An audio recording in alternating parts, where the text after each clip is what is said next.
सच्चिदानंद विग्रहम पूर्ण ब्रह्म परानंदम ईशं आनंद वल्लभम गोविंद देवं वतिनां वरिष्ठं लब्ध प्रतिष्ठं हरिभक्तिनिष्ठं ज्ञाने गगण्यं कृतभूरि पुण्यं विद्वद्वरेण्यं सततं स्मरामि मनसा स्मरामि योऽन्तः प्रविश्य मम वाचमिमां प्रसुप्तां सञ्जीवयत्यखिलशक्तिधरस्वधाम्ना अन्यांश्च हस्तचरणश्रवणत्वगादीन् प्राणान् नमो भगवते पुरुषाय तुभ्यम्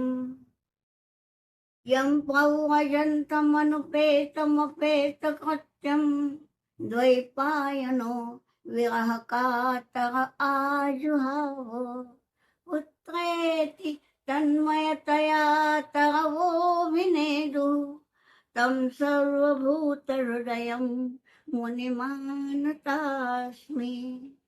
वंशी विभूषितकरान् नवनीरदाभात् पीताम्बरात् अखिल अरुणबिम्बफलाधरोष्ठात् पूर्णेन्दुसुन्दरमुखात् अरविन्दनेत्रात् कृष्णात् परं किमपि तत्त्वमहं न जाने वन्दे नन्दव्रजस्त्रीणां पादरेणुमभीक्ष्णशः यासां हरकथोद्गीतं पुनाति भुवनत्रयं पुनाति भुवनत्रयं पुनाति भुवनत्रयम्।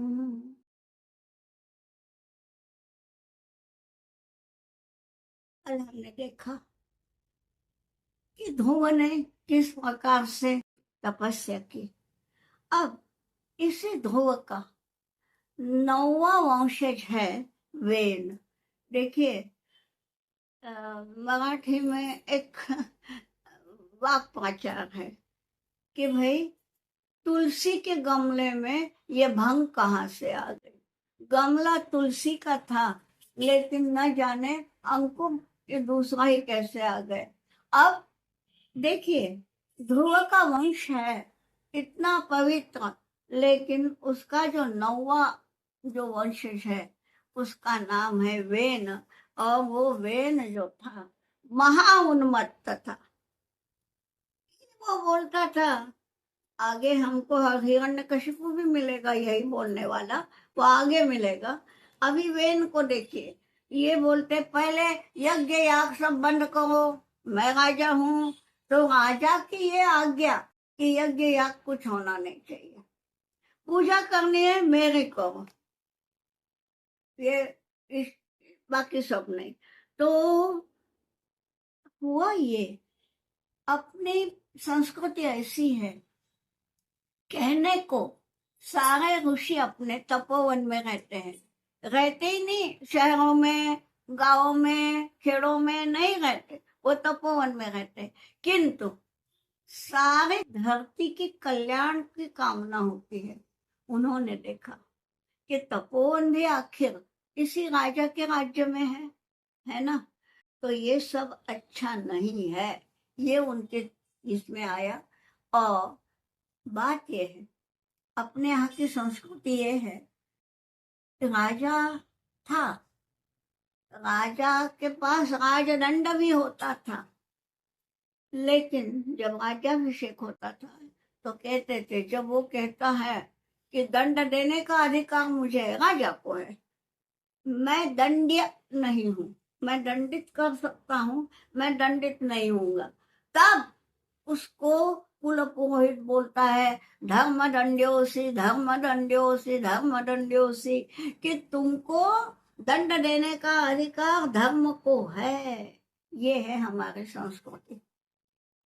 इसलिए ये वेन जब इस प्रकार से उन्मत्त करने लगा तो ऋषि मुनियों ने लोगों को सलाह दी कि अब ये होना नहीं चाहिए।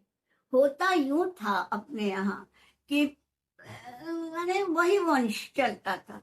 राजा मर गया तो राजा का युवराज राजा बनता था, यही होता था। किंतु वेन का वंश ही ठीक नहीं है, वेन स्वयं ठीक नहीं है, वेन का शायद संतति का कुछ नहीं है वहां पे निर्देश, तो शायद निपुत्रिक होगा। तो अब मंथन कीजिए। ये भागवत जी का शब्द है मंथन। मंथन का अर्थ आप समझते हैं, मंथन यानी अब वेन का मंथन किया, ये शब्द है। अब वेन तो एक आदमी है, तो ये बतलाया गया कि उसकी जो जंघा है, जंघा का मंथन करके जो निकलेगा उसको राजा बनाओ। जंघा का मंथन किया, जो निकला उसका नाम था निषाद, वो राजा बना। तो उससे भी उन्मत्त, यानी भैया बेन ठीक था, ये उससे भी तुरंत उसको पदच्युत किया। ये सब काम किसने किया है? ऋषियों ने, मुनियों ने ये बतलाया है। वो स्वयं नहीं आए तपोवन छोड़ के, लेकिन उनकी सलाह से ये होता गया। बोला बाहुओं का मंथन करो, और वेन की बाहुओं का मंथन किया, उसमें से जो निकला उसका नाम था पृथु। अब क्यों जी आपके मन में नहीं आता ये विचार कि ये क्या है? पांव का मंथन, हाथ का मंथन, ये कैसे होगा? किसी आदमी के शरीर का ऐसे मंथन होता है क्या? देखिए, हाथ माने क्रियाशीलता, पांव माने गतिशीलता, ठीक है। तो वेन के राज्य में जो जो गतिशील थे उनमें से पहले चुना गया, पहले देख लिया गया उनमें कौन है, और वो जो निषाद निकला, वो गतिशील कौन हुआ करते थे उन दिनों में? ज्यादातर व्यापारी घूमते रहते थे और घूम घूम के व्यापार करते थे। तो उनमें से एक देखा, नहीं जमा। फिर हाथ है, हाथ है तो कृतिशील है, और इनका मंथन किया, माने जो ये कर्तृत्ववान लोग थे उनमें से देखा, और उनमें से जो निकला है वो पृथु है, ठीक है। अब ये पृथु जिसने बोला है सर्वेशाम अविरोधेन, ये शब्द है। हमको लगता है कि हमने आज ये शब्द किए, पहली दुनिया की पहली लोकशाही, लोकतंत्र पहला दुनिया का हमारा भागवत में मिलता है, ये लोकतंत्र है। सर्वेशाम अविरोधेन, यानी सभी का मत लेकर के, ये जो बात है, दुनिया का पहला लोकतंत्र हमें भागवत में मिलता है। इस दृष्टि से देखो कि भागवत कैसा है। हाँ, तो ये पृथु तो बैठा, और क्या क्या मिला पृथु को? वरुण देवता ने उसको श्वेत छत्र दिया। इसका मतलब क्या है? श्वेत छत्र का मतलब ये है सुरक्षा दी, छाया दी, वरुण की छाया। वरुण किसका देवता है? जल का। तो जल की देवता ने छाया दी, माने ठीक समय पर कामे काम, निकामे निकामे न पर्जन्यो वर्षतु, ऐसा यजुर्वेद में कहा गया है कि योग्य समय पर, उचित समय पर और उचित मात्रा में। नहीं तो उचित समय पर आ गई बारिश लेकिन बहुत ज्यादा आ गई, वो भी नहीं चलेगा। उचित समय पर उचित मात्रा में, इसलिए निकामे शब्द 2 दफा लिया है। हमारे वेद भी कम नहीं है। हाँ, तो वरुण ने वो दिया, समुद्र ने उसको शंख दिया। शंख ये जो है नाद ब्रह्म का प्रतीक है, मतलब तुम्हारी कीर्ति सब जगह जावे, ये बात है। फिर रुद्र से मिला खड्ग।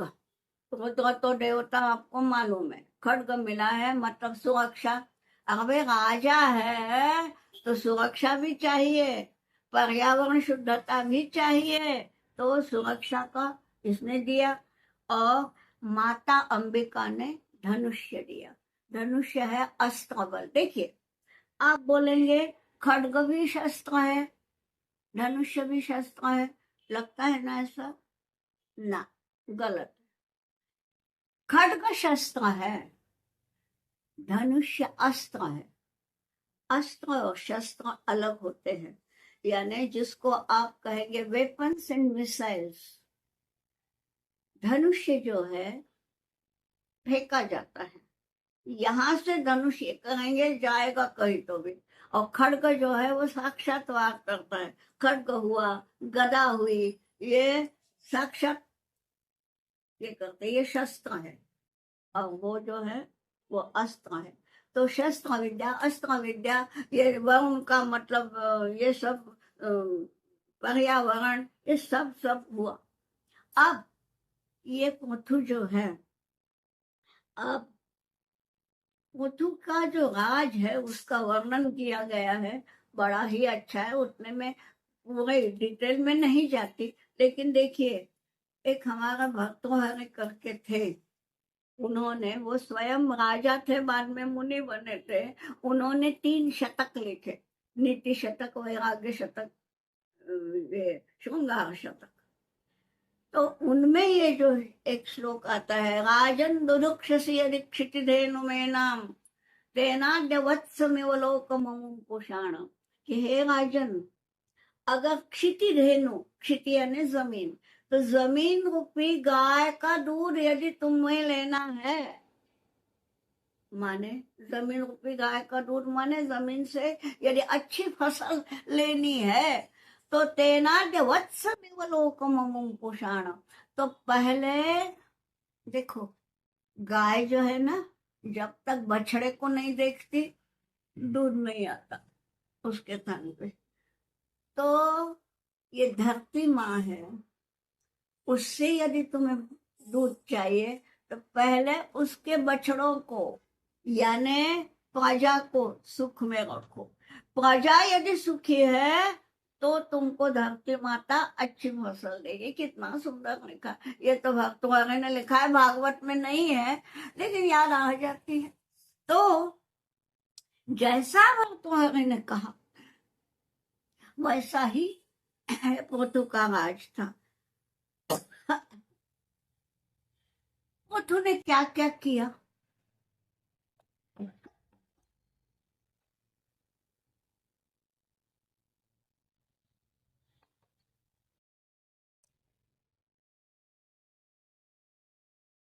पृथु ने क्या क्या किया? तो पहले ये यूं ही जमीन थी, अब क्या हुआ, इन्होंने ये शब्द दिए, अलग अलग किए। कौन कौन से शब्द है? ये पृथु ने किए हैं, ध्यान में रखिए। ग्राम यानी गांव, पूरा माने शहर, पट्टन माने बड़ी सिटी, मेट्रोपॉलिटन सिटी, पट्टन। दुर्ग, किले, घोष, घोष माने ग्वालों की बस्ती अलग से होनी चाहिए। ग्वालों की बस्ती अलग से होगी तभी दूध अच्छा देंगे वो। खेत यानी जिसको खेड़ा बोलते हैं हम, छोटा सा, ये सब व्यवस्था इसने की। सड़कों की व्यवस्था की, और गो ब्राह्मण प्रतिपालन, गायों की तो की ही, ब्राह्मण का प्रतिपालन यानी क्या, कि हर एक को, हर शहर में, हर पत्तन में, हर पुर में उसने वेद विद्यालय ये किए कि वहां के बच्चों को विद्या मिलनी चाहिए। ब्राह्मण का अर्थ वो प्लीज मत लीजिए कि ब्राह्मण जाति है, ब्रह्म जानाति स ब्राह्मणा। तो हर एक को ब्रह्म विद्या आवे, इसके प्रयास पृथु ने किए। ठीक है, तो अब इस प्रकार से बहुत ही लंबा है उसका, कि उसको किस किस देवता ने क्या क्या दिया, मैं उतने डिटेल में नहीं जाती।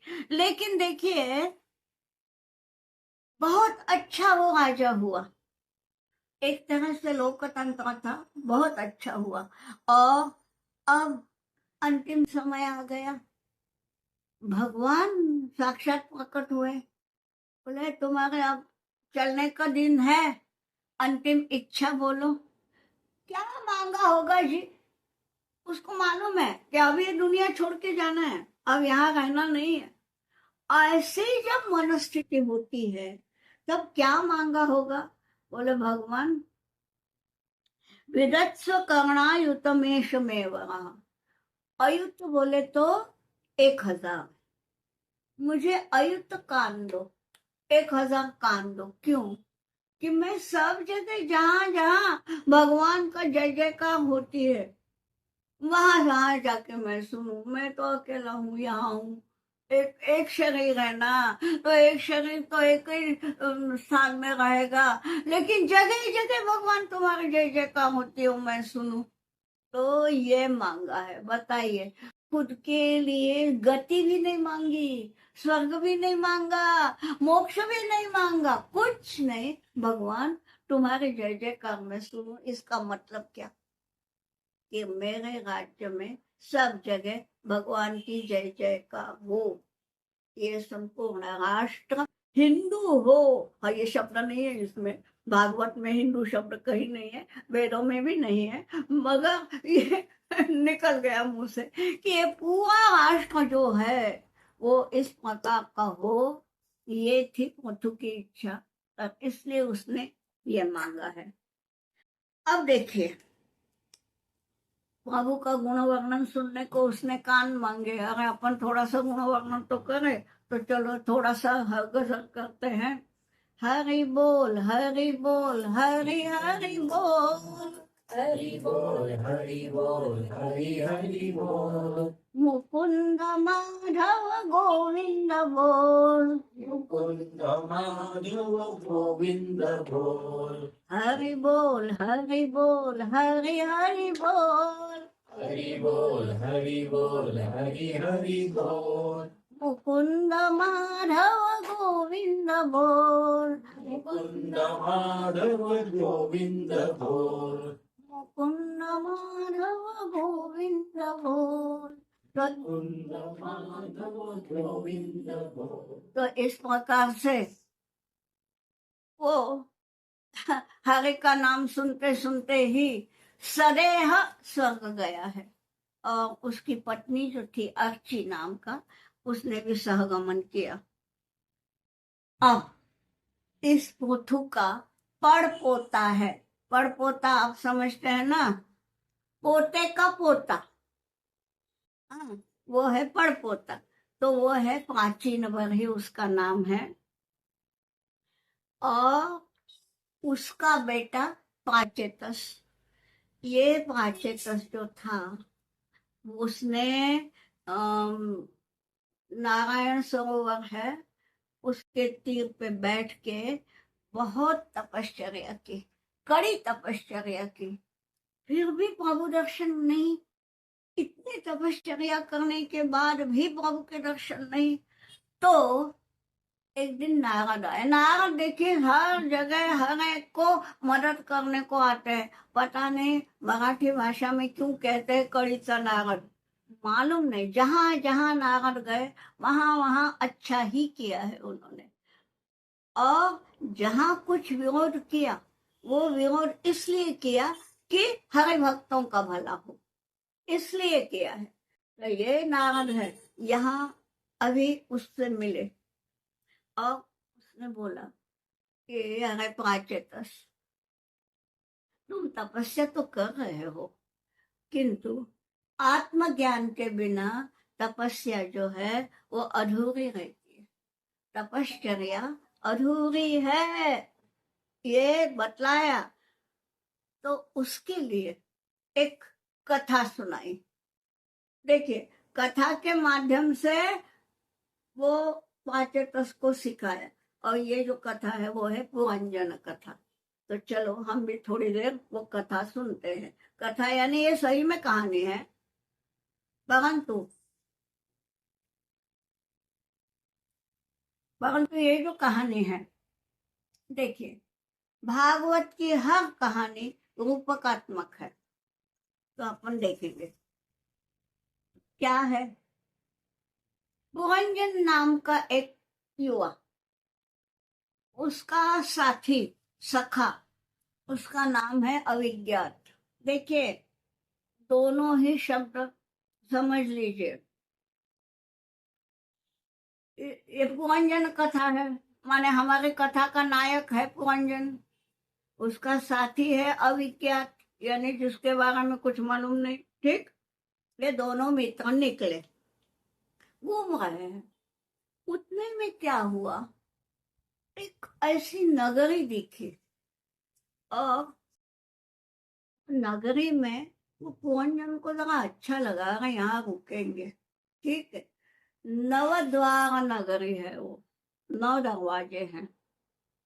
और उस नगरी में राजा नहीं था, स्त्री थी, कांता। कांता का अर्थ ही वो है जो कमनीय है, जो अच्छी लगती। इसलिए देखिए, श्रीकांत होते हैं विष्णु, श्री के यानी लक्ष्मी के वो कांत है, प्रिय लगते हैं उन्हें, कमनीयता। ये तो ये नवद्वार की नगरी में कांता है, कोई राजा नहीं है। तो वो कांता ने इनको बोला, यहाँ राजा नहीं है, आप आ जाओ, आप राजा बनो, अरे इसको और क्या चाहिए। तो ये राजा बना। हम्म, ये पुरंजन राजा बना है, कांता उसकी रानी बनी है। ये नवद्वार शरीर में 5 बगीचे हैं, बहुत बड़ा बाजार है, बाजारों में बहुत बहुत वस्तुएं बेचने वाले व्यापारी हैं, उसको परकोट लगे हुए हैं। हम्म, और बड़े खुश। ठीक है, और एक दिन क्या होता है, अरे भाई जहाँ अच्छा राज्य होता है तो आक्रमण तो होते ही है, पराये देश आक्रमण तो करते ही है। तो एक दिन आक्रमण हुआ। ये राजा पुरंजन, रानी कांता, उनके बहुत मेरे ख्याल से 1000 का कुछ बतलाया है, इतने सारे बच्चे हुए उनके बच्चे। सोच लो अब, सब कुछ सुख में चल रहा है, इतने में हो गया आक्रमण। आक्रमण किसने किया, तो वो है जरा, और जरा का पति है भय। देखिए, अब ये जरा, जरा का अर्थ समझते हैं ना, जरा यानी बुढ़ापा, और ये है काल की कन्या। ठीक है, और उसका पति है भय। तो भय और जरा ने आक्रमण कर दिया। माने क्या हुआ, बहुत दिन उन्होंने गृहस्थी चलाई, और एक दिन जरा का आक्रमण हो गया। अब घबरा गए। अब इनके सैनिक, सैनिक कौन है, तो आधि और व्याधि, ये सैनिक आ गए। आधि और व्याधि शब्द तो आपको मालूम है, लेकिन अर्थ मालूम है क्या। आधि यानी मानसिक रोग, भूल जाना, ये अक्सर होता है। जैसे जैसे आयु बढ़ती है तो ये ऐसा होता है, मानसिक रोग है, या कोई कारण नहीं, डर लगना, कोई कारण नहीं, मगर ऐसा लगना कि नहीं, कोई तो भी मेरा ये दरवाजा इनमें दस्तक दे रहा है। ये मानसिक रोग के लक्षण है, इनको कहते हैं आधि। और व्याधि माने देह के रोग, बुखार आना, चोट लगना, जख्म होना इत्यादि। तो ये आधि और व्याधि, ये है सैनिक जगा देवी के। तो जगा देवी ने पहले तो सैनिक भेज दिए, राजा स्वयं बाद में आता है, पहले सैनिक ही आते हैं। तो ये सैनिकों ने ऐसा हमला बोला कि ये दोनों पति पत्नी, और पता नहीं उन्होंने ऐसा कुछ किया कि नामो निशान मिट गया इनका। इतना सब होते हुए निकले कौन थे इस शुरू में, 2 मित्र ना, पुरंजन और अविज्ञात। ये पुरंजन कांता के मुंह में ऐसा डूब गया, ऐसा रम गया कि अपने दोस्त को भूल ही गया। अब ये दोस्त दूर से देख रहा है, वह अभी नहीं बुला ही नहीं रहा है मुझे मेरा दोस्त, तो मैं क्यों जाऊं? ये बात है ना। अब ये क्या है? ये पुरंजन की कथा नारद ने उसको सुनाई आत्मज्ञान देने के लिए।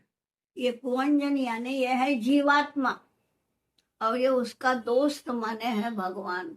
देखिए वो है हमारे अंदर, दोस्त है, तो हम देखते ही नहीं ना। हमारे पास बैठा है मगर हम देखते ही नहीं उसको। दिल में है तस्वीर यार, बस जरा गर्दन झुकाई देख लिया, मगर हम गर्दन झुकाए तब तो हम झुकाते ही नहीं। बस, तो क्या हुआ? अब ये कहाँ हम गया? नवद्वार नगरी। अब ये 9 दरवाजे कौन से हैं आपको मालूम है? ये देह है, मराठी वाले अच्छे से जानते हैं। 9 खिड़क्यांचा ढोल आत मूर्ती बैसविली। तो ये 9 दरवाजे जो हैं ये अपने देह है। इस 9 दरवाजों की नगरी में 5 बगीचे हैं, बहुत सुंदर सुंदर बगीचे हैं। ये कौन से हैं? ये पंच विषय है। रूप रसगंध स्पर्श, स्पर्श रूप रसगंध, ये सब। हाँ, तो ये 5 विषय ये बगीचे हैं। बाजार है लगा हुआ, बाजार में कर्मेंद्रियां हैं, और उसमें जो व्यापारी हैं वो ज्ञानेंद्रियां हैं और मन है। यानी मन और हमारी ज्ञानेंद्रियां ये सब बाजार घूमती हैं और जो करना है करती हैं। और इसमें 3 प्रकोष्ठ है बोलते हैं, तो अन्नमय कोश, तीनों हम आपको जानते हैं पंचकोश। बात ये है, ये सब कहानी इतना सब हुआ, और हुआ क्या आखिर? वो जगह ने हमला किया, और ये सब कांता, और ये सब सब सब रह गया यही। कांता यानी बुद्धि है, देह में बुद्धि ही तो सब काम करती है, तो कांता भी गई, माने बुद्धि भी गई। अरे तुम मरने के बाद कहाँ से बुद्धि रहेगी? जगह ने आक्रमण कर दिया, पहले बुढ़ापा आ गया, बाद में काल आ गया, जगह ले गई उसको मायके अपने। जगह है काल की बेटी, तो वो मायके ले गई, काल के पास गया तो कहाँ की बुद्धि? सब नष्ट हो गया। सुबह होती है, शाम होती है, और यूं ही जिंदगी तमाम होती है। ऐसे जीवन को कोई अर्थ है भला? यानी क्या है? अधिकांश लोग ऐसे ही जी रहे हैं।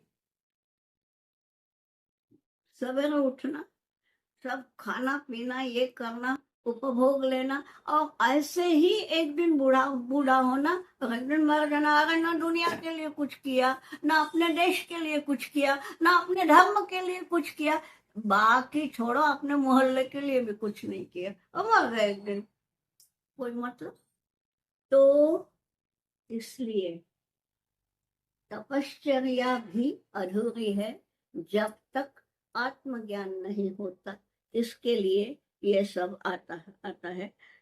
तो ये ज्ञान जब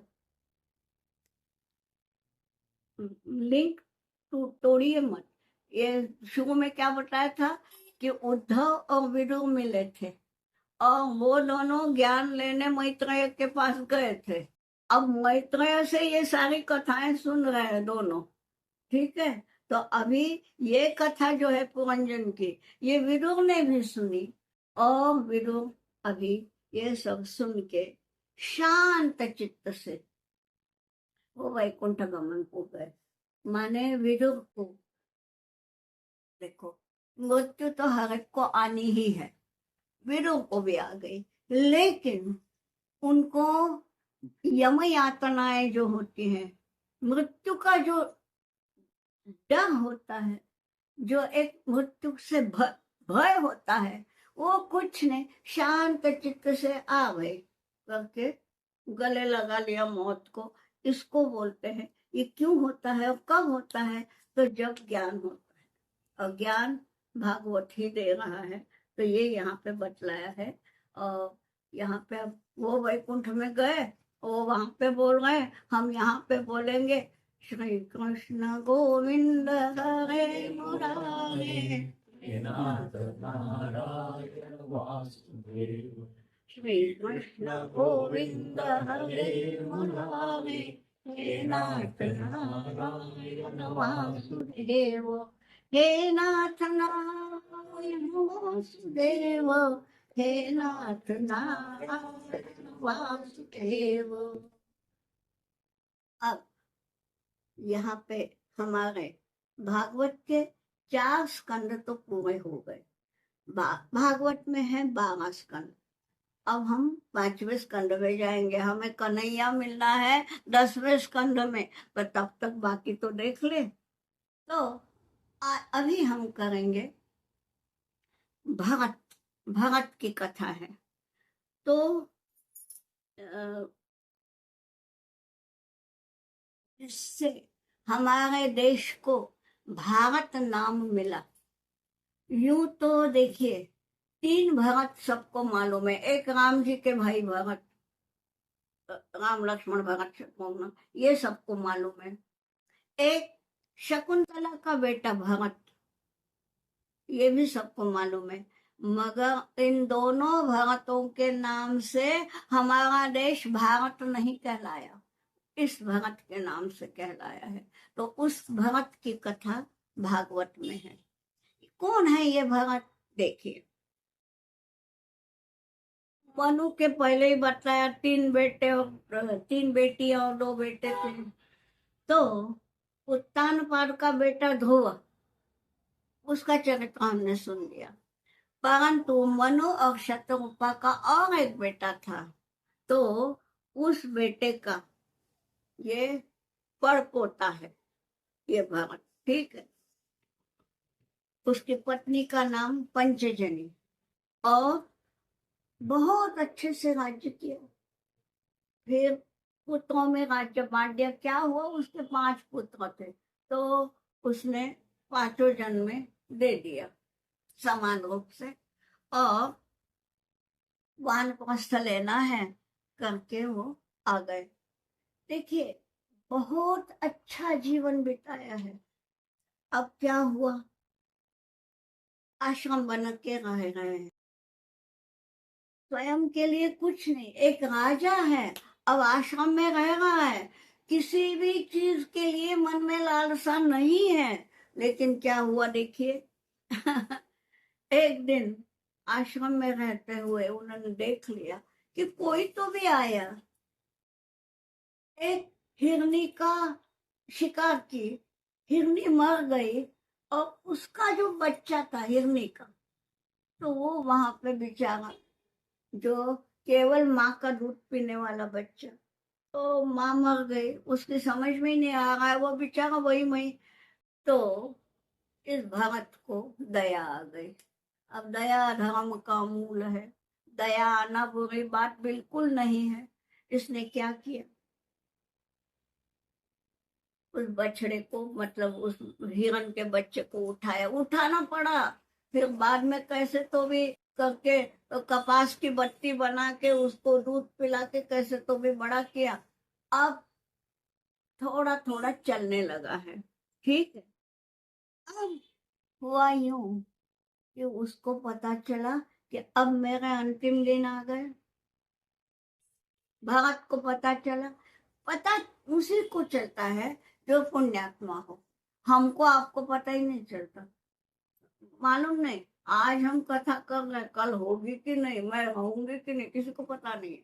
लेकिन जो पुण्यात्मा रहते हैं उन्हें बराबर अंदाज आता है। तो ये भगत को आ गई कि मेरी अभी अंतिम घड़ियां निकट हैं, अब क्या करना। और ये हिरण का बच्चा अभी स्वयं सिद्ध नहीं हुआ है, चलता फिरता खुद जाके अपना पेट भरेगा, इतना बड़ा नहीं हुआ है। अंतिम घड़ी पे चिंतन किसका, न भगवान का न धर्म ग्रंथों का, एक हिरण का। तो उसका परिणाम क्या होना था वो हो गया। उनको अगला जन्म जो मिला वो एक हिरण का मिला। परंतु हाँ, ये पुण्यात्मा थे, देह जरूर हिरण का था, लेकिन उनको सब याद आ रहा था कि मैं हिरण क्यों हुआ।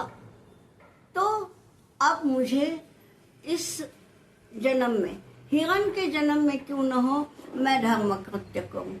अब भाई हिरण की देह लेके वो क्या कर सकते थे? न पोथी पढ़ सकते हैं, न यज्ञ कर सकते हैं, न कर्मकांड कर सकते हैं, लेकिन उन्होंने इतना किया कि जब अंतिम समय आ गया तो उन्होंने तीर्थोदक में वो कूद गए, वो हिरण, और जल समाधि ले ली और मन ही मन भगवान का ध्यान करते रहे। अब उसका परिणाम ये हुआ कि उस हिरण को जो अगला जन्म मिला वो एक ब्राह्मण के घर में। अब इनको सब याद है कि मैं पहले कौन था, तो राजा भरत था, बाद में कौन हुआ, तो हिरण हुआ। अब मुझे यहाँ पे जन्म मिला तो है, पर मैं किसी चीज में अटकूंगा नहीं, किसी भी विषय में मैं आसक्ति नहीं रखूंगा। तो कहीं पे मन नहीं अटकाना, इसलिए इन्होंने बोलना ही छोड़ दिया। लोग उन्हें गूंगा बहरा समझने लगे। नाम था भरत, अब इनको भरत कौन बोले, तो इनका नाम पड़ा जड़ भरत। तो जड़ यानी कैसा, मूढ़, जिसको कुछ नहीं समझ में आता, जबकि इन्हों सब कुछ समझ में आ रहा था, लेकिन लोगों की दृष्टि से ये जड़ भरत था। बाद में क्या हुआ, इनकी माँ मर गई, पिता ने दूसरी शादी की, उनके भी बच्चे हुए। बाद में पिता मर गए तो उनकी जो सौतेली माँ थी वो भी सती चली गई, सहगमन किया। अब घर में इनके सौतेले भाइयों को लगता था कि ये जड़ गोला हमको यहाँ पे पालना पड़ रहा है, बोझ है हम पे, ये गूंगा है, ये बहरा, जबकि ऐसा कुछ नहीं था। परंतु उन्होंने ऐसा सोचा और घर से निकाल लिया। अब ये चाहते तो विरोध कर सकते थे, कुछ नहीं किया, जो जैसी भगवान की इच्छा है। मैं निकले घर के बाहर, यूं ही पड़े रहते थे सड़क पे। किसी ने कुछ दिया, खाया, नहीं दिया, नहीं सही, भगवान की जैसी इच्छा। किसी ने कोई काम बता दिया, वो भी कर दिया। अब ऐसे में एक दिन क्या हुआ, उस नगरी के राजा थे रहुगण। रहुगण को पालकी में जाना था।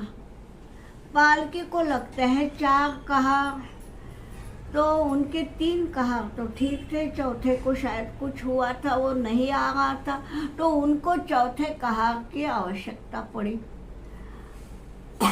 और ये रास्ते में बैठा मिला, दिखा, पड़ा है एक बेकार सा आदमी।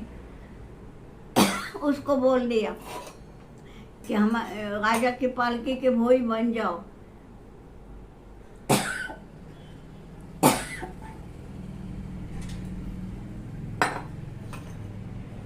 उठ गए, सुनाई तो सब देता ही था, उठ गए, भोई तो बन गए। हुआ यूं कि वो तीनों भोई उनका जो कद था, लंबाई जो थी, वो एक सरीखे थे, ये कुछ ठीकने थे। अब भैया पालकी उठाना है तो चारों तरफ के लोगों की ऊंचाई एक सी चाहिए, वो होती नहीं थी। तो ढच के बैठने लगे, क्योंकि ये छोटे होने से जो बैठे हैं राजा पालकी में और उनको ये जक्स बैठ गए, तो उन्होंने अपमान किया, क्या बे दिखता नहीं क्या वगैरह बोले होंगे कोई, उन जमाने में क्या मालूम क्या बोले, पर अपमानित किया और मारने की धमकी दी कि ठीक से चल, नहीं तो मैं राजा हूँ, मार डालूंगा। ये जो भरत थे, इन भरत ने आज तक पैदा हुए हैं, आज तक एक भी शब्द कहीं कभी नहीं बोला है, इसलिए तो लोग उनको गूंगा बहरा समझते थे। अब पहला वाक्य बोला है, क्या बोला, जो कभी पैदा ही नहीं हुआ उसको तुम क्या मारोगे। क्या सुंदर वाक्य है। राजा ने उनको धमकी दी कि बाबे ठीक से चल, नहीं तो मार डालूंगा। तो बोलते हैं अरे जो पैदा ही नहीं हुआ, मतलब पैदा कौन नहीं होता, देह तो पैदा होती है और देह मरती भी है। पैदा कौन नहीं होता, आत्मा पैदा नहीं होती। आत्मा अनादि है, अनंत है। और ये उनको बोल दिया कि जो पैदा ही नहीं हुआ उसको क्या मारोगे। यानी इसका मतलब ये कि हे राजा, यदि तुम मारोगे तो मेरे देह को खत्म करोगे, और क्या, मैं थोड़ी मरूंगा। अब ये रघुवंश था ना, राजा था। देखिए पद के साथ थोड़ा सा अभिमान आ जाता है, पर रघुगण बुरा नहीं था। वो एकदम चौंक गया, क्योंकि एक पालकी का कहा, अनपढ़ रास्ते में बैठा दिखा पागल सा, हाँ, और ये ऐसा बोल रहा है, जरूर कुछ इसमें रहस्य है। तो उतर ही गए वो पालकी से और सीधे बोले, आप हैं कौन, मुझे बताओ तो, मैं आपके शरण आता हूँ। देखिए तू का आप हो गया, अबे ठीक से चल, ये जो बोला, अब उसका तुम भी नहीं बोला, आप हो गए कि आप बताइए तो आप हैं कौन। और फिर ये जो हुआ, तुम अभी तक बोले क्यों नहीं। तो उन्होंने यही बोला कि वक्तारो दर्दुआ यत्र तत्र मौनम ही साधनम। जब बाकी बोलने वाले दर्दु होते, दर्दु यानी ये मेंढकी, जब सारे वक्ता लोग जब मेंढकी सरी के टाक टाक करते हैं तब भैया मौन साधना ही ठीक है, इसलिए मैं आज तक नहीं बोला। ये सब सुन के तो रघुगण और चौंक गए और फिर बोलने लगे, नहीं आप मुझे उपदेश दो। तो बोले ठीक है, मुझे आज तक किसी ने कोई उपदेश मांगा ही नहीं, तो मैंने दिया नहीं, अब तुम मांग रहे हो मैं देता हूँ। और रघुगण को उपदेश दिया। अब ये रघुगण राजा है कौन, ये है पूर्व जन्म का वही हिरण का बच्चा जिसको इन्होंने पाला था, जिसके कारण, मतलब जिसके चिंतन में उनका अंतिम क्षण एक तरह से बोलो खराब ही हुआ, ऐसे ही कहेंगे। तो वो जो था वो हिरण के बच्चे को भी उपदेश मिल गया, यानी वो भी तर गए और ये भी तर गए।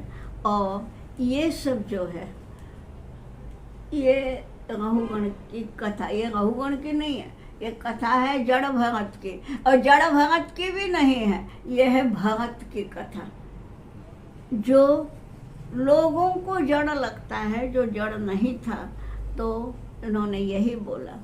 उपदेश क्या दिया, ये बोला कि भैया लोग बाग भव सागर बोलते हैं, यानी संसार को सागर की उपमा दी है। इन्होंने भागवत जी में भवाटवी बोला है, अटवी यानी वन, जंगल, अरण्य, भव अटवी, ये बड़ा भयानक जंगल है यह सारा संसार। और जंगल में हमेशा क्रूर पशु रहते ही है, बाघ, सिंह इत्यादि इत्यादि। तो इनमें कैसे घूमना, तो भैया कवच धारण करके, है ना। अब कवच कौन सा, क्या कवच है, हरि भक्ति या गुरु भक्ति।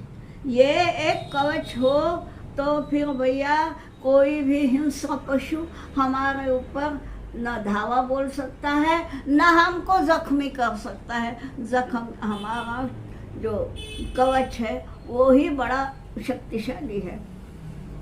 क्योंकि अब ये कौन से पशु हैं भवाटवी में, साधारण जंगल में बाघ, बबर, शेर ये सब रहते हैं। यहाँ कौन से पशु है, अरे वही षड्विका, काम, क्रोध, लोभ, मोह, मद, मत्सर, ये सब ऐसे बैठे हैं कि कब तुमको ये कहूँ। लेकिन इनसे यदि बचना है तो हमको एक हरि नाम का ही एक कवच धारण करना है। बोलो, थोड़ा सा हरि नाम करेंगे। गोविंद जय जय गोपाल जय जय, गोविंद जय जय गोपाल जय जय, राधा रमण हरि गोविंद जय जय, राधा रमण हरि गोविंद जय जय, गोविंद जय जय गोपाल जय जय, गोविंद जय जय गोपाल जय जय, राधा रमण हरि गोविंद जय जय। राधा रमण हरि गोविंद जय जय। ऐसा जो है यहाँ सही माने में पंचम स्कंध में महत्व की यही एक कथा है। बाद में बहुत कुछ है, ब्रह्मांड की रचना है और तो वहाँ 24 प्रकार के नरकों का वर्णन है। तो भैया क्यों हम नरकों का वर्णन सुने, जाने दीजिए ना, हमको स्वर्गीय आनंद लूटने दो, नरक का वर्णन क्यों करें। तो हम 5वें स्कंद का अगला सब छोड़ ही देते हैं और सीधे हम 6वें स्कंद तक जाते हैं। अब 6वें स्कंद में अध्याय है 19, ठीक है, और उसमें सबसे प्रसिद्ध और सबको अच्छी लगने वाली कथा है अजामिल की। अजामिल की कथा सबको मालूम है, लेकिन मैं थोड़ी सी अलग बताऊंगी। अलग यानी, अरे भाई भागवत में कुछ अलग करने की तो हिम्मत ही नहीं है, जो भागवत में है वही। लेकिन देखिए, अब ये अजामिल होता था कौन? सही माने में वो एक कान्यकुब्ज ब्राह्मण था, कम नहीं था, बुद्धि थी, ज्ञान था। हुआ यूं, सब कुछ होते हुए भी वो एक दासी के प्रेम में लिप्त हो गया। दासी का अर्थ आप समझते हैं क्या? दासी यानी वो नहीं जो काम करती है घर में, झाड़ू पोछा लगाती है, वो नहीं है, वो नौकरानी है। दासी और दास वो होते हैं कि जिनको खरीदा जाता है, यानी उनको न शादी करने का हक है न कुछ है। जिसने खरीदा उसका सुनो बस। ऐसी एक दासी से इनका मन मिल गया। अब होता यूं है कि इन दासियों को कोई संस्कार नहीं मिलते। देखिए, कोई दासी अच्छी भी हो सकती है, कोई दास अच्छा भी हो सकता है। जैसे अमेरिका में गुलाम प्रथा थी। अब वो गुलामों को कोई खुद का जीवन ही नहीं था, है ना। ऐसा ये दासों का था। और क्या हुआ, वो उसमें रम गया। उस दासी से उसको बहुत बच्चे हो गए, लेकिन जो सबसे छोटा बेटा था उसका नाम रखा नारायण, और उसका उस बच्चे से बहुत प्यार था, ठीक है। तो वो कैसे है, ये है अजामिल। नाम जो है भागवत जी में जो भी नाम आते हैं, हर नाम का कुछ न कुछ अर्थ होता है। अजा माने कौन? देखिए, अज जिसका जन्म नहीं होता। यूं तो ठीक है, बकरे को भी अजा बोलते हैं, वो छोड़ दीजिए। लेकिन अजा यानी जिसका जन्म नहीं हुआ, यानी जो अनादि अनंत है। अनंत तो नहीं पर अनादि है। तो अनादि कौन है? माया। माया का जन्म कब हुआ, क्या बोलोगे? अंत होता है। जब ब्रह्म ज्ञान होगा तो माया का अंत होगा, पर माया का जन्म कब हुआ ये कैसे बताओगे? तो वो है अजा। अब अजा से मिलने वाला, माया में पूरी तरह से फंसा हुआ जो जीव है वो है अजामिल। अब एक दिन क्या हुआ कि यमदूत आ गए इसको लेने। आज न कल, कभी न कभी तो मौत तो आनी ही है। तो आ गए, और आ गए तो उसको यातनाएं होने लगी, वेदनाएं होने लगी, मरण यातनाएं। अब ऐसे में उसने नाम लिया अपने बेटे का। अरे भाई क्यों बेटा, या आके जगह पानी पिला दो या मेरा हाथ पाँव दबा दो, जो भी मन में होगा। लेकिन ये सब आगे का बोला ही नहीं, नाम ही लिया, अरे नारायण नारायण, दौड़ो दौड़ो। अब क्या हुआ, क्या नारायण किसको बुलाया? भगवान को नहीं, बेटे का नाम है नारायण, बेटे को बुलाया। मगर ये नारायण का नाम सुना तो ये विष्णु के दूत भी थे, वो चौकन्ने हो गए। वो बोलने लगे, अरे कोई तो भी नारायण को पुकार रहा है और वो दुख में है, जाना चाहिए। तो वो आए तो देखा कि यमदूत यहाँ पे इसको लेके जा रहे और इसलिए इसको वेदना है। तो यमदूतों में और विष्णु के दूतों में झगड़े। विष्णु दूत बोल रहे हैं नहीं, इनको नहीं ले जाना, ये नारायण का ये है। और वो बोल रहा है भाई इसका समय हो चुका है, हम यम के दूत हैं, यम ने बोला है इसका समय हो गया, इसको ले आओ। हमको तो अपने स्वामी की बात माननी है और इनको भी अपने स्वामी की बात माननी है। मजे की बात ये कि इतने समय तक ये मरा नहीं है ना, जब तक यमदूत पाश नहीं डालेंगे तब तक मरेगा नहीं। यमदूत पाश लेके आए हैं, विष्णु दूत उसको पाश डालने नहीं दे रहे। तो ये जो बीच की अवस्था है ना, कुछ अर्धमूर्छा सी, ये बीच की अवस्था में है, सुन रहा है, विष्णु दूत का भी सुन रहा है, इनका भी सुन रहा है, और प्राण गए नहीं है। तो आखिर में क्या हुआ है कि विष्णु दूत ही जीतते हैं और यमदूत चले जाते हैं, और ये उन वेदनाओं से बाहर निकलता है और इसकी आंखें अब सही माने में खुलती हैं। यूँ तो खुल गई कि जो वो बेहोश था वो आंखें खुल गई, वो अलग बात, वो देह की आंखें, लेकिन उसकी बौद्धिक आंखें भी खुल गई कि अरे मैं किसका बेटा, कान्यकुब्ज ब्राह्मण हूँ, मुझे वेद का ज्ञान है और मैं कौन सी माया में फंसा। अब ऐसा नहीं करना, अब ये मैं को भी भूल जाना, मैं ब्राह्मण हूँ ये भी भूल जाना। अब केवल नारायण के जब दूत केवल उसका नाम सुनकर के ऐसा करते हैं तो मैंने सचमुच नारायण का नाम लेना ही चाहिए। और बाद में गंगा के किनारे 12 साल वो तपश्चर्या की है, उसके बाद उसको मोक्ष मिला है। लोगों को क्या लगता है कि अपने बेटे को नारायण नारायण पुकारा तो उसको मोक्ष मिल गया, ऐसा नहीं है। पहले समझ लीजिए, ये पूरी कहानी मेरी नहीं है, ये है भागवत की, पर भागवत की अधूरी हम समझते। ज़्यादातर लोग यही समझते हैं कि हाँ अजामिल को क्यों मिल गया मोक्ष, नारायण नारायण बोला। नारायण कौन था? उनका बेटा था। बेटे को पुकारने से नहीं मिलता मोक्ष। ये जो झगड़ा उन दोनों दूतों के बीच में हुआ, वो सुनने के बाद जो पछतावा हुआ, पश्चातापे न शुद्धति, स्मृति के वचन है कि जिसको सही में पश्चाताप होता है वो शुद्ध हो जाता है। तो अजामिल को मोक्ष तो मिला, और कब मिला? शुद्ध होने के बाद मिला है।